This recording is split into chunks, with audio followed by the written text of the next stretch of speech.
Finally, let's look at other languages.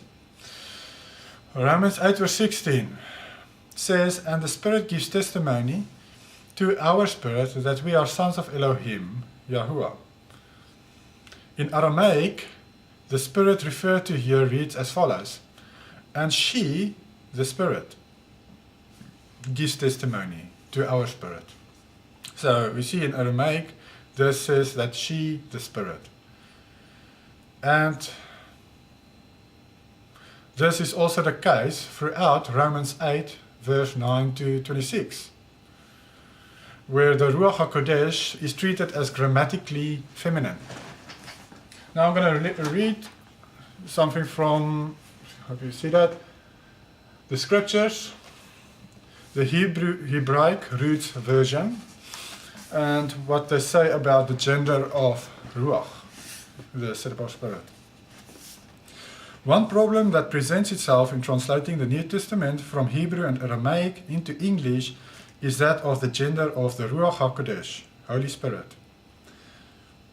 English is very different from Hebrew and Aramaic. To begin with, English has three genders, masculine, feminine, and neuter, he, she, it. Hebrew and Aramaic have no neuter gender.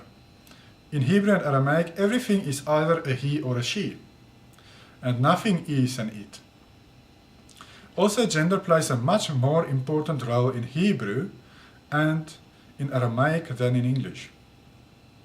In English, gender is usually only an issue when dealing with pronouns, but in Hebrew and Aramaic, nouns and verbs are also masculine or feminine. And while there are no true adjectives in Hebrew, nouns are used as adjectives, noun modifiers must agree in gender with the noun. Now the Hebrew word ruach, in Aramaic rucha, is grammatically feminine, as is the phrase ruach hakodesh. This is matched by the role of the ruach hakodesh as comforter, as we saw in Isaiah 66:13, and he mentions here John chapter 14 to 16, which also refers to her as the comforter. Now in English, the ruach is often referred to as he or it, as also in the Greek New Testament. However, this seems very odd indeed to the Semitic mind. Now it is very clear that the gender of the ruach has been revised in many passages of the Aramaic to agree with the Hellenistic concept of the Holy Spirit as being either a he or a it. So we see here that they've eventually changed it, the truth to the lie, like they did with the Father's name. In English they say, oh, we changed his name to God and Lord because the Jews did it hundreds of years ago. They didn't want to call him on his name, so now we do what they did.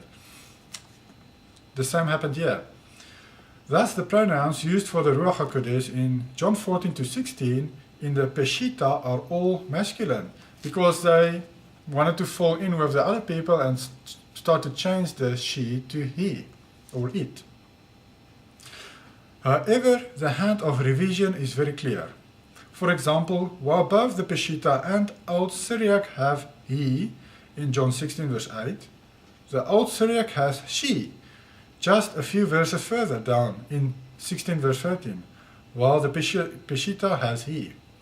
Moreover, there are many passages in which the Peshitta itself pairs the Ruach HaKodesh with feminine verbs and or feminine modifiers, like Mark 1 verse 10, John 1 verse 32 and 33, 6 verse 63, 7 verse 39, Acts 8 verse 29, 39, Acts 16 verse 17, Romans 8 verse 9, 10, 11, 16, 26a and b, 1 Corinthians 3 verse 16, 1 Timothy 4 verse 1, 1 Peter 1 verse 11, and 1 Peter 4 verse 14, 1 John 5 verse 6.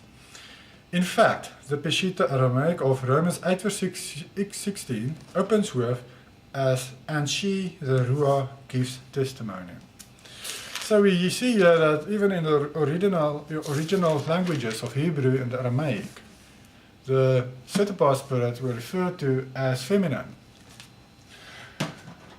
Just to add with this, the Apocrypha script books that were removed from our Bibles around the 1600s because they didn't want to give finances for that books to be printed anymore and placed in our Bibles, so it were phased out eventually. The apocryphal scripts, apocrypha means hidden, which refers to they weren't sure always who the writers were of these books. But like the Book of Wisdom was also in our Bibles in the 1600s and before that. Now you can go and look up on the internet and find the Book of Wisdom, which were written by Solomon also. And in more depth and detail, he talks about wisdom there, and in more detail he proves there that wisdom is the set-apart spirit and that she is female.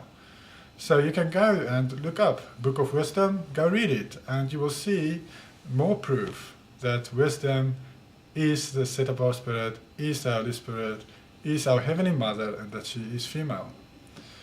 It was an honor for me to present these truths to you today, and may Yahweh bless you and keep you, and I pray that you receive these truths with a humble heart, because only the humble receives grace to receive anything from the Father. So stay humble, receive the truth from the set-apart spirit, our Heavenly Mother. And as you start, what I experienced in my own life, as you start to call her by the correct gender, then you just draw closer to her. You just draw closer to your Creator.